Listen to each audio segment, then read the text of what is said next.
Chapter 11. Now the people complained about their hardships in the hearing of the Lord, and when he heard them his anger was aroused.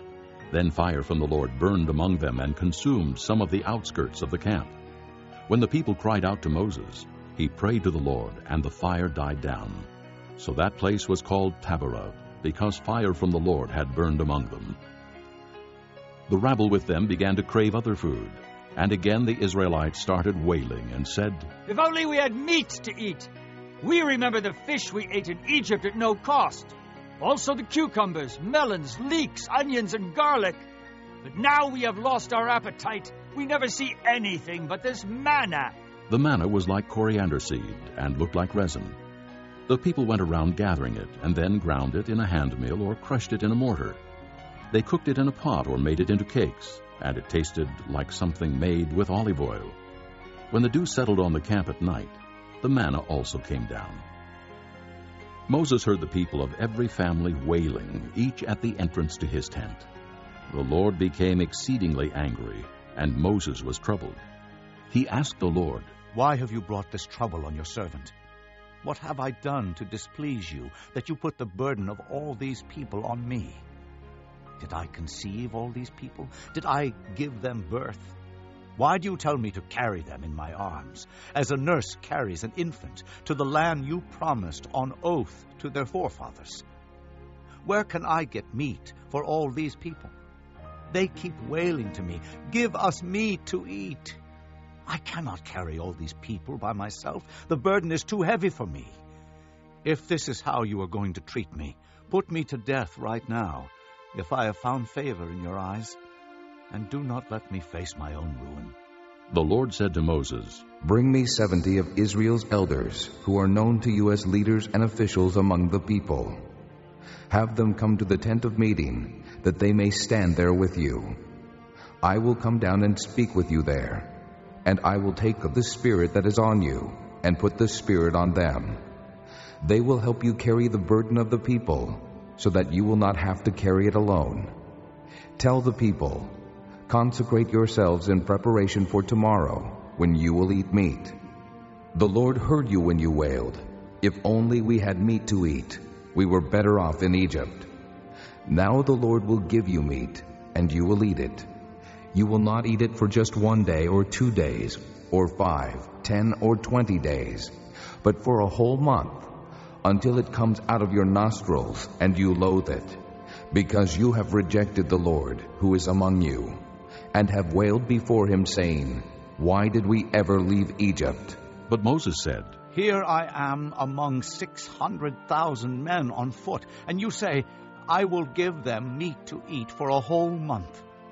Would they have enough if flocks and herds were slaughtered for them? Would they have enough if all the fish in the sea were caught for them?"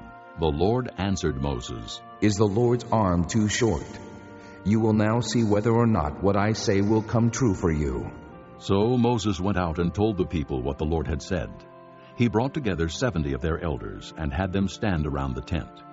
Then the Lord came down in the cloud and spoke with him. And he took of the Spirit that was on him and put the Spirit on the 70 elders. When the Spirit rested on them, they prophesied, but they did not do so again. However, 2 men, whose names were Eldad and Medad, had remained in the camp. They were listed among the elders, but did not go out to the tent. Yet the Spirit also rested on them, and they prophesied in the camp. A young man ran and told Moses, "Eldad and Medad are prophesying in the camp." Joshua son of Nun, who had been Moses' aide since youth, spoke up and said, "Moses, my lord, stop them." But Moses replied, "Are you jealous for my sake? I wish that all the Lord's people were prophets, and that the Lord would put his Spirit on them."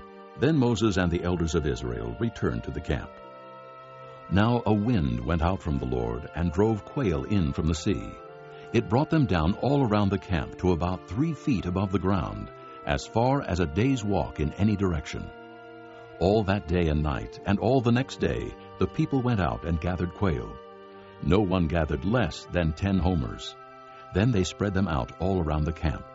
But while the meat was still between their teeth, and before it could be consumed, the anger of the Lord burned against the people, and he struck them with a severe plague. Therefore the place was named Kibroth-Hattaavah, because there they buried the people who had craved other food. From Kibroth-Hattaavah the people traveled to Hazeroth and stayed there. Chapter 12. Miriam and Aaron began to talk against Moses because of his Cushite wife, for he had married a Cushite.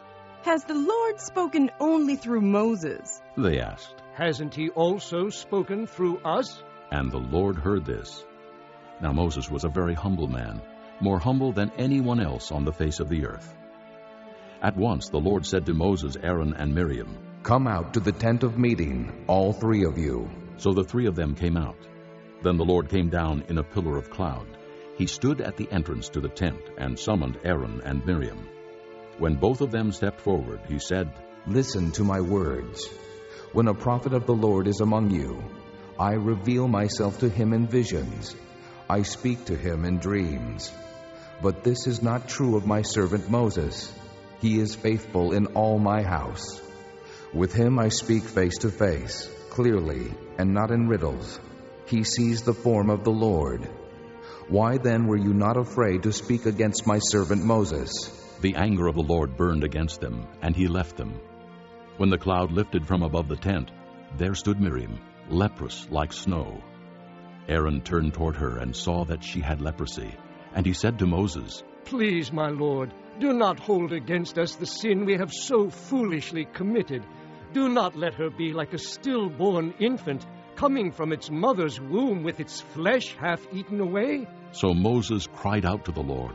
"O God, please heal her." The Lord replied to Moses, If her father had spit in her face, would she not have been in disgrace for 7 days? Confine her outside the camp for 7 days. After that, she can be brought back. So Miriam was confined outside the camp for 7 days, and the people did not move on till she was brought back. After that, the people left Hazeroth and encamped in the desert of Paran. Chapter 13. The Lord said to Moses, Send some men to explore the land of Canaan, which I am giving to the Israelites. From each ancestral tribe, send one of its leaders. So at the Lord's command, Moses sent them out from the desert of Paran. All of them were leaders of the Israelites. These are their names. From the tribe of Reuben, Shammua, son of Zachar. From the tribe of Simeon, Shaphat, son of Hori. From the tribe of Judah, Caleb, son of Jephunneh. From the tribe of Issachar, Igal, son of Joseph. From the tribe of Ephraim, Hoshea, son of Nun. From the tribe of Benjamin, Paltai, son of Raphu. From the tribe of Zebulun, Gadiel, son of Sodai. From the tribe of Manasseh, a tribe of Joseph, Gadai, son of Susai. From the tribe of Dan, Amiel, son of Gemalli. From the tribe of Asher, Sether, son of Michael. From the tribe of Naphtali, Nabai, son of Vophsi. From the tribe of Gad, Guel, son of Machi. These are the names of the men Moses sent to explore the land. Moses gave Hoshea, son of Nun, the name Joshua. When Moses sent them to explore Canaan, he said, Go up through the Negev, and on into the hill country.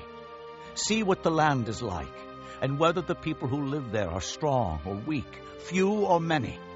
What kind of land do they live in? Is it good or bad? What kind of towns do they live in? Are they unwalled or fortified? How is the soil? Is it fertile or poor? Are there trees on it or not? Do your best to bring back some of the fruit of the land. It was the season for the first ripe grapes. So they went up and explored the land from the desert of Zin as far as Rehob toward Lebo-Hamath. They went up through the Negev and came to Hebron, where Ahiman, Sheshai, and Talmai, the descendants of Anak, lived. Hebron had been built 7 years before Zoan in Egypt. When they reached the valley of Eshcol, they cut off a branch bearing a single cluster of grapes.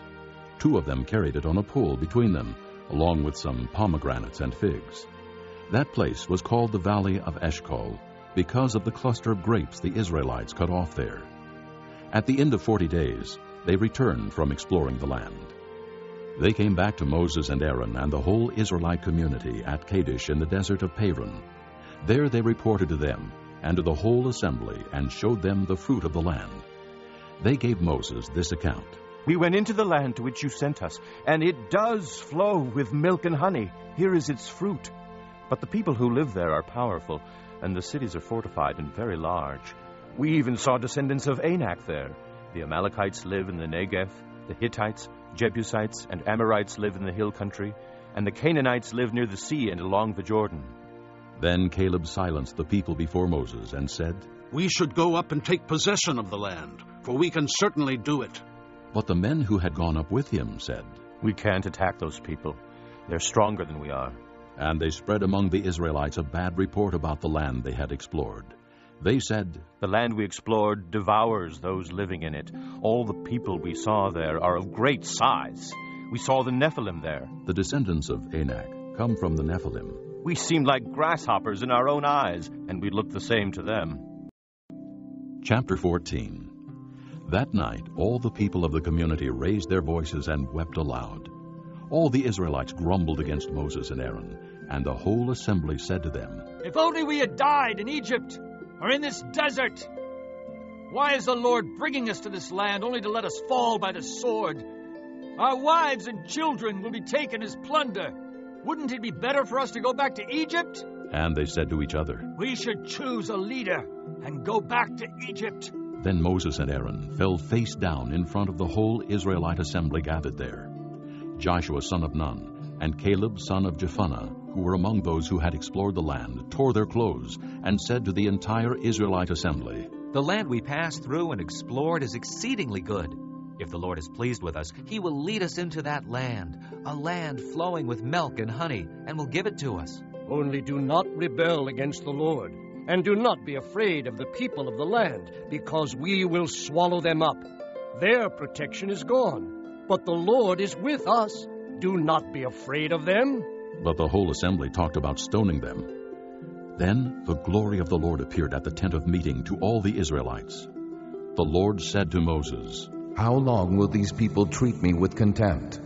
How long will they refuse to believe in me, in spite of all the miraculous signs I have performed among them? I will strike them down with a plague and destroy them, but I will make you into a nation greater and stronger than they. Moses said to the Lord, Then the Egyptians will hear about it. By your power you brought these people up from among them, and they will tell the inhabitants of this land about it. They have already heard that you, O Lord, are with these people, and that you, O Lord, have been seen face to face, that your cloud stays over them, and yet you go before them in a pillar of cloud by day, and a pillar of fire by night. If you put these people to death all at one time, the nations who have heard this report about you will say, The Lord was not able to bring these people into the land he promised them on oath, so he slaughtered them in the desert. Now may the Lord's strength be displayed, just as you have declared. The Lord is slow to anger, abounding in love, and forgiving sin and rebellion. Yet he does not leave the guilty unpunished. He punishes the children for the sin of the fathers, to the third and fourth generation. In accordance with your great love, forgive the sin of these people, just as you have pardoned them from the time they left Egypt until now. The Lord replied, I have forgiven them as you asked.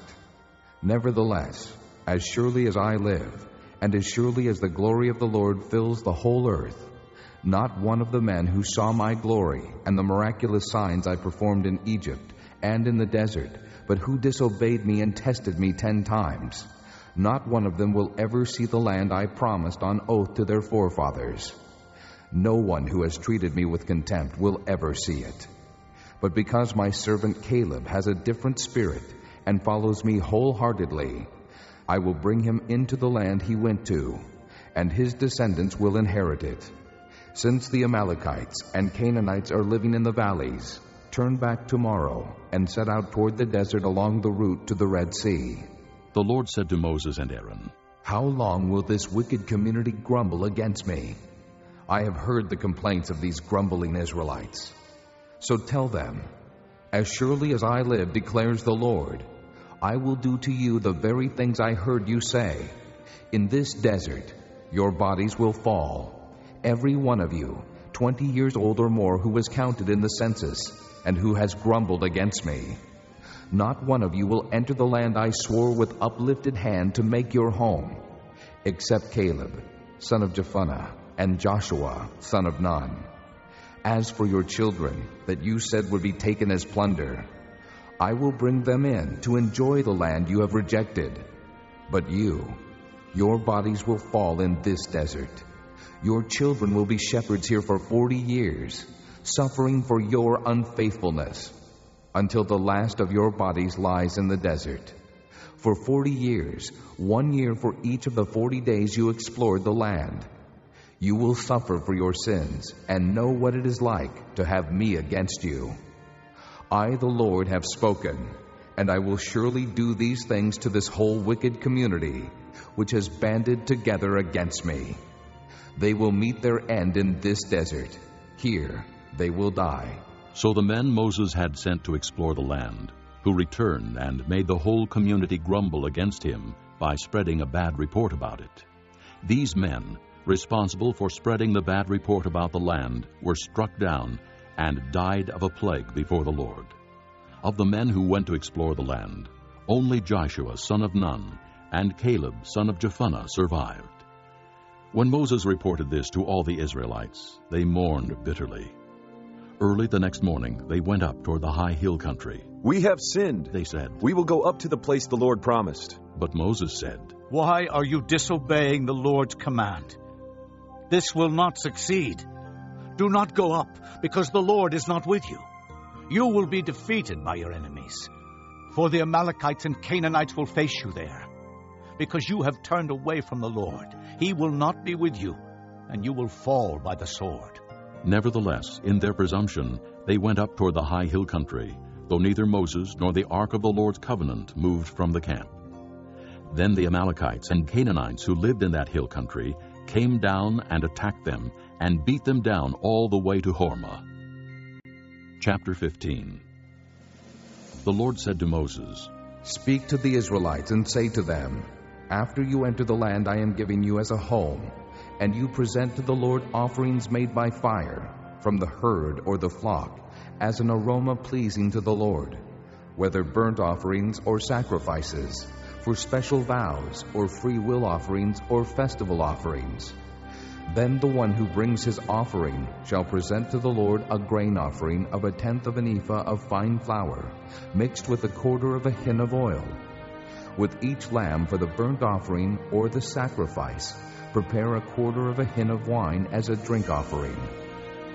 With a ram, prepare a grain offering of 2/10 of an ephah of fine flour mixed with 1/3 of a hin of oil, and 1/3 of a hin of wine as a drink offering. Offer it as an aroma pleasing to the Lord.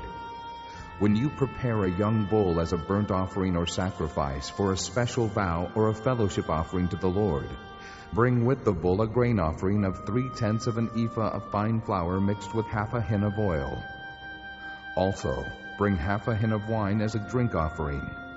It will be an offering made by fire, an aroma pleasing to the Lord. Each bull or ram, each lamb or young goat, is to be prepared in this manner. Do this for each one, for as many as you prepare. Everyone who is native born must do these things in this way when he brings an offering made by fire, as an aroma pleasing to the Lord. For the generations to come, whenever an alien or anyone else living among you presents an offering made by fire as an aroma pleasing to the Lord, he must do exactly as you do. The community is to have the same rules for you and for the alien living among you. This is a lasting ordinance for the generations to come. You and the alien shall be the same before the Lord. The same laws and regulations will apply both to you and to the alien living among you." The Lord said to Moses, "Speak to the Israelites and say to them, when you enter the land to which I am taking you, and you eat the food of the land, present a portion as an offering to the Lord. Present a cake from the first of your ground meal, and present it as an offering from the threshing floor. Throughout the generations to come, you are to give this offering to the Lord from the first of your ground meal. Now, if you unintentionally fail to keep any of these commands the Lord gave Moses, any of the Lord's commands to you through him, from the day the Lord gave them and continuing through the generations to come. And if this is done unintentionally without the community being aware of it, then the whole community is to offer a young bull for a burnt offering as an aroma pleasing to the Lord, along with its prescribed grain offering and drink offering, and a male goat for a sin offering. The priest is to make atonement for the whole Israelite community, and they will be forgiven, for it was not intentional, and they have brought to the Lord for their wrong an offering made by fire and a sin offering. The whole Israelite community and the aliens living among them will be forgiven, because all the people were involved in the unintentional wrong. But if just one person sins unintentionally, he must bring a year-old female goat for a sin offering. The priest is to make atonement before the Lord for the one who erred by sinning unintentionally, and when atonement has been made for him, he will be forgiven. One and the same law applies to everyone who sins unintentionally, whether he is a native-born Israelite or an alien. But anyone who sins defiantly, whether native-born or alien, blasphemes the Lord, and that person must be cut off from his people. Because he has despised the Lord's word and broken his commands, that person must surely be cut off. His guilt remains on him. While the Israelites were in the desert, a man was found gathering wood on the Sabbath day. Those who found him gathering wood brought him to Moses and Aaron and the whole assembly, and they kept him in custody, because it was not clear what should be done to him. Then the Lord said to Moses, "The man must die. The whole assembly must stone him outside the camp." So the assembly took him outside the camp and stoned him to death, as the Lord commanded Moses.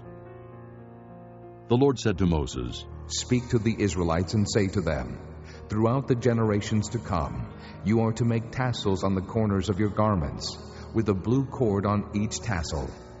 You will have these tassels to look at, and so you will remember all the commands of the Lord, that you may obey them, and not prostitute yourselves by going after the lusts of your own hearts and eyes.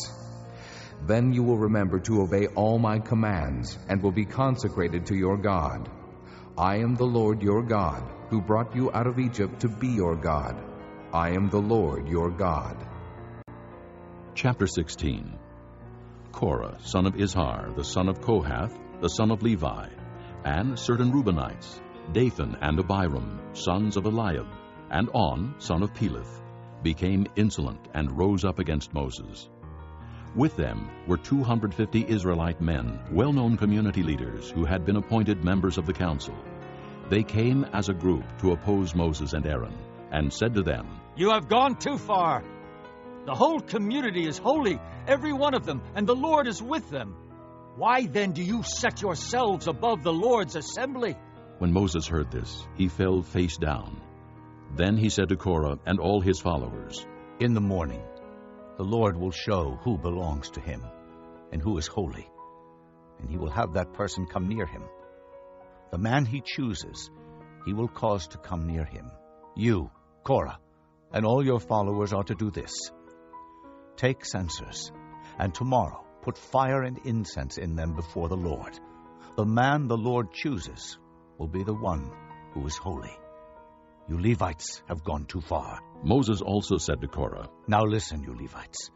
Isn't it enough for you that the God of Israel has separated you from the rest of the Israelite community and brought you near himself to do the work at the Lord's tabernacle and to stand before the community and minister to them? He has brought you and all your fellow Levites near himself, but now you are trying to get the priesthood too. It is against the Lord that you and all your followers have banded together. Who is Aaron that you should grumble against him?" Then Moses summoned Dathan and Abiram, the sons of Eliab. But they said, "We will not come. Isn't it enough that you have brought us up out of a land flowing with milk and honey to kill us in the desert? And now you also want to lord it over us? Moreover, you haven't brought us into a land flowing with milk and honey, or given us an inheritance of fields and vineyards. Will you gouge out the eyes of these men? No, we will not come." Then Moses became very angry, and said to the Lord, "Do not accept their offering. I have not taken so much as a donkey from them, nor have I wronged any of them. Moses said to Korah, You and all your followers are to appear before the Lord tomorrow, you and they and Aaron. Each man is to take his censer and put incense in it, 250 censers in all, and present it before the Lord. You and Aaron are to present your censers also. So each man took his censer, put fire and incense in it, and stood with Moses and Aaron at the entrance to the tent of meeting. When Korah had gathered all his followers in opposition to them at the entrance to the tent of meeting, the glory of the Lord appeared to the entire assembly. The Lord said to Moses and Aaron, Separate yourselves from this assembly, so I can put an end to them at once. But Moses and Aaron fell face down and cried out, O God, God of the spirits of all mankind, will you be angry with the entire assembly when only one man sins? Then the Lord said to Moses, Say to the assembly, Move away from the tents of Korah, Dathan, and Abiram. Moses got up and went to Dathan and Abiram, and the elders of Israel followed him. He warned the assembly, Move back from the tents of these wicked men. Do not touch anything belonging to them, or you will be swept away because of all their sins. So they moved away from the tents of Korah, Dathan, and Abiram. Dathan and Abiram had come out and were standing with their wives, children, and little ones at the entrances to their tents. Then Moses said, This is how you will know that the Lord has sent me to do all these things, and that it was not my idea. If these men die a natural death and experience only what usually happens to men, then the Lord has not sent me. But if the Lord brings about something totally new, and the earth opens its mouth and swallows them with everything that belongs to them, and they go down alive into the grave, then you will know that these men have treated the Lord with contempt. As soon as he finished saying all this, the ground under them split apart, and the earth opened its mouth and swallowed them with their households and all Korah's men and all their possessions. They went down alive into the grave with everything they owned. The earth closed over them, and they perished and were gone from the community. At their cries, all the Israelites around them fled, shouting, The earth is going to swallow us too! And fire came out from the Lord and consumed the 250 men who were offering the incense. The Lord said to Moses, Tell Eleazar, son of Aaron the priest, to take the censers out of the smoldering remains and scatter the coals some distance away, for the censers are holy, the censers of the men who sinned at the cost of their lives. Hammer the censers into sheets to overlay the altar, for they were presented before the Lord and have become holy. Let them be a sign to the Israelites. So Eleazar the priest collected the bronze censers brought by those who had been burned up, and he had them hammered out to overlay the altar, as the Lord directed him through Moses. This was to remind the Israelites that no one except a descendant of Aaron should come to burn incense before the Lord, or he would become like Korah and his followers. The next day the whole Israelite community grumbled against Moses and Aaron. You have killed the Lord's people, they said. But when the assembly gathered in opposition to Moses and Aaron and turned toward the tent of meeting, suddenly the cloud covered it, and the glory of the Lord appeared. Then Moses and Aaron went to the front of the tent of meeting, and the Lord said to Moses, Get away from this assembly, so I can put an end to them at once. And they fell face down. Then Moses said to Aaron, Take your censer and put incense in it, along with fire from the altar, and hurry to the assembly to make atonement for them. Wrath has come out from the Lord. The plague has started. So Aaron did as Moses said, and ran into the midst of the assembly. The plague had already started among the people, but Aaron offered the incense and made atonement for them. He stood between the living and the dead, and the plague stopped. But 14,700 people died from the plague, in addition to those who had died because of Korah. Then Aaron returned to Moses at the entrance to the tent of meeting, for the plague had stopped. Chapter 17. The Lord said to Moses, Speak to the Israelites, and get 12 staffs from them, one from the leader of each of their ancestral tribes. Write the name of each man on his staff. On the staff of Levi, write Aaron's name, for there must be one staff for the head of each ancestral tribe. Place them in the tent of meeting, in front of the testimony, where I meet with you. The staff belonging to the man I choose will sprout, and I will rid myself of this constant grumbling against you by the Israelites." So Moses spoke to the Israelites, and their leaders gave him 12 staffs, one for the leader of each of their ancestral tribes, and Aaron's staff was among them. Moses placed the staffs before the Lord in the tent of the testimony. The next day Moses entered the tent of the testimony and saw that Aaron's staff, which represented the house of Levi, had not only sprouted, but had budded, blossomed, and produced almonds. Then Moses brought out all the staffs from the Lord's presence to all the Israelites. They looked at them, and each man took his own staff. The Lord said to Moses, "Put back Aaron's staff in front of the testimony, to be kept as a sign to the rebellious. This will put an end to their grumbling against me, so that they will not die." Moses did just as the Lord commanded him. The Israelites said to Moses, "We will die. We are lost. We are all lost. Anyone who even comes near the tabernacle of the Lord will die. Are we all going to die?" Chapter 18. The Lord said to Aaron, "You, your sons, and your father's family are to bear the responsibility for offenses against the sanctuary, and you and your sons alone are to bear the responsibility for offenses against the priesthood. Bring your fellow Levites from your ancestral tribe to join you, and assist you when you and your sons minister before the tent of the testimony. They are to be responsible to you, and are to perform all the duties of the tent. But they must not go near the furnishings of the sanctuary or the altar, or both they and you will die. They are to join you and be responsible for the care of the tent of meeting, all the work at the tent, and no one else may come near where you are. You are to be responsible for the care of the sanctuary and the altar, so that wrath will not fall on the Israelites again. I myself have selected your fellow Levites from among the Israelites as a gift to you, dedicated to the Lord to do the work at the tent of meeting. But only you and your sons may serve as priests in connection with everything at the altar and inside the curtain. I am giving you the service of the priesthood as a gift. Anyone else who comes near the sanctuary must be put to death." Then the Lord said to Aaron, "I myself have put you in charge of the offerings presented to me. All the holy offerings the Israelites give me, I give to you and your sons as your portion and regular share. You are to have the part of the most holy offerings that is kept from the fire. From all the gifts they bring me as most holy offerings, whether grain or sin or guilt offerings, that part belongs to you and your sons. Eat it as something most holy. Every male shall eat it. You must regard it as holy. This also is yours, whatever is set aside from the gifts of all the wave offerings of the Israelites. I give this to you and your sons and daughters as your regular share. Everyone in your household who is ceremonially clean may eat it. I give you all the finest olive oil, and all the finest new wine and grain they give the Lord as the first fruits of their harvest. All the land's first fruits that they bring to the Lord will be yours. Everyone in your household who is ceremonially clean may eat it.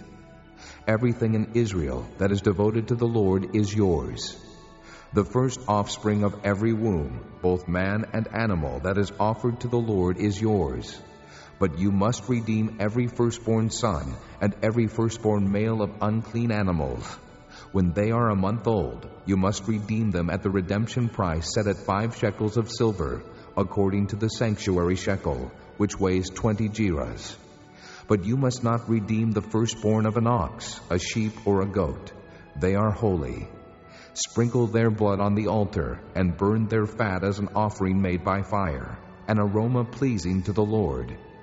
Their meat is to be yours, just as the breast of the wave offering and the right thigh are yours. Whatever is set aside from the holy offerings the Israelites present to the Lord, I give to you and your sons and daughters as your regular share. It is an everlasting covenant of salt before the Lord for both you and your offspring." The Lord said to Aaron, "You will have no inheritance in their land, nor will you have any share among them. I am your share and your inheritance among the Israelites. I give to the Levites all the tithes in Israel as their inheritance in return for the work they do while serving at the tent of meeting. From now on, the Israelites must not go near the tent of meeting, or they will bear the consequences of their sin and will die. It is the Levites who are to do the work at the tent of meeting and bear the responsibility for offenses against it. This is a lasting ordinance for the generations to come. They will receive no inheritance among the Israelites. Instead, I give to the Levites as their inheritance the tithes that the Israelites present as an offering to the Lord. That is why I said concerning them, they will have no inheritance among the Israelites. The Lord said to Moses, Speak to the Levites and say to them, When you receive from the Israelites the tithe I give you as your inheritance, you must present a tenth of that tithe as the Lord's offering. Your offering will be reckoned to you as grain from the threshing floor or juice from the winepress. In this way, you also will present an offering to the Lord from all the tithes you receive from the Israelites. From these tithes, you must give the Lord's portion to Aaron the priest. You must present as the Lord's portion the best and holiest part of everything given to you. Say to the Levites, When you present the best part, it will be reckoned to you as the product of the threshing floor or the winepress. You and your households may eat the rest of it anywhere, for it is your wages for your work at the tent of meeting. By presenting the best part of it, you will not be guilty in this matter. Then you will not defile the holy offerings of the Israelites, and you will not die. Chapter 19. The Lord said to Moses and Aaron, This is a requirement of the law that the Lord has commanded. Tell the Israelites to bring you a red heifer, without defect or blemish, and that has never been under a yoke. Give it to Eleazar the priest. It is to be taken outside the camp and slaughtered in his presence. Then Eleazar the priest is to take some of its blood on his finger and sprinkle it 7 times toward the front of the tent of meeting. While he watches, the heifer is to be burned, its hide, flesh, blood, and offal. The priest is to take some cedar wood, hyssop, and scarlet wool and throw them onto the burning heifer. After that, the priest must wash his clothes and bathe himself with water. He may then come into the camp, but he will be ceremonially unclean till evening. The man who burns it must also wash his clothes and bathe with water, and he too will be unclean till evening. A man who is clean shall gather up the ashes of the heifer and put them in a ceremonially clean place outside the camp. They shall be kept by the Israelite community for use in the water of cleansing. It is for purification from sin. The man who gathers up the ashes of the heifer must also wash his clothes, and he too will be unclean till evening. This will be a lasting ordinance, both for the Israelites and for the aliens living among them. Whoever touches the dead body of anyone will be unclean for 7 days. He must purify himself with the water on the 3rd day and on the 7th day. Then he will be clean. But if he does not purify himself on the 3rd and 7th days, he will not be clean. Whoever touches the dead body of anyone and fails to purify himself defiles the Lord's tabernacle. That person must be cut off from Israel. Because the water of cleansing has not been sprinkled on him, he is unclean. His uncleanness remains on him. This is the law that applies when a person dies in a tent. Anyone who enters the tent and anyone who is in it will be unclean for 7 days. And every open container without a lid fastened on it will be unclean.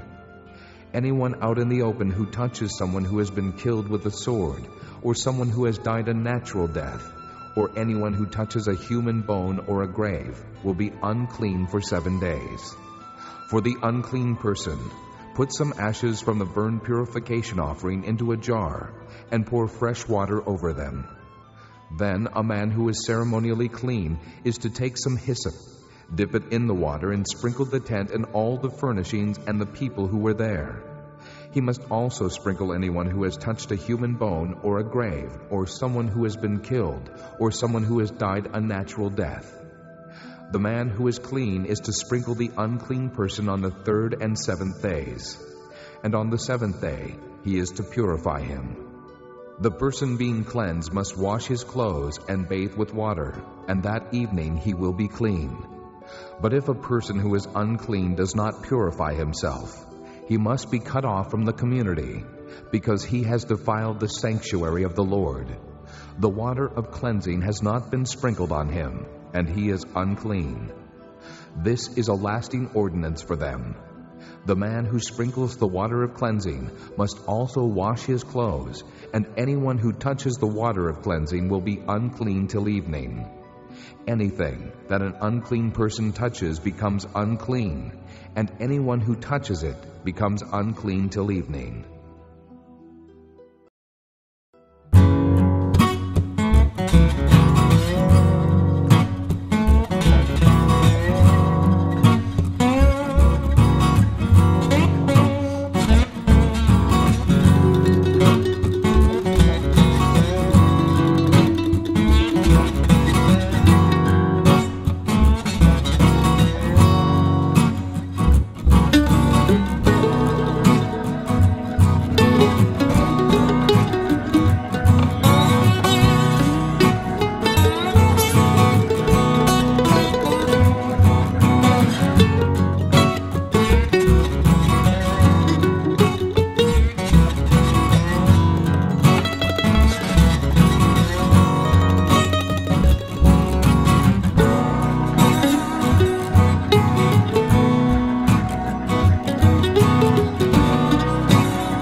Among them, Moses sent messengers from Kadesh to the king of Edom, saying, "This is what your brother Israel says.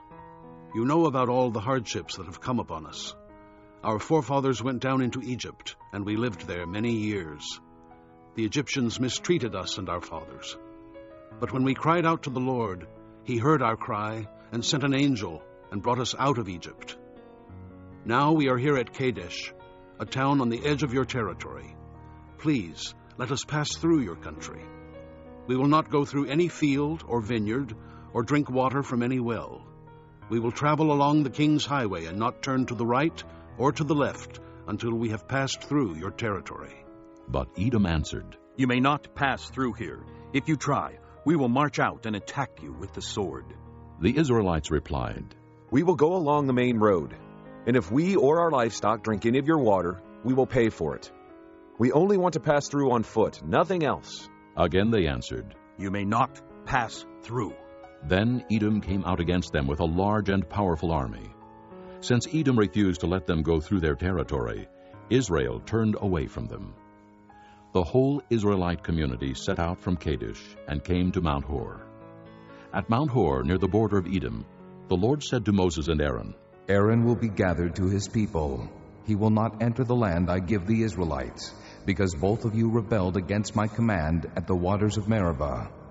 Get Aaron and his son Eleazar and take them up Mount Hor. Remove Aaron's garments and put them on his son Eleazar, for Aaron will be gathered to his people. He will die there." Moses did as the Lord commanded.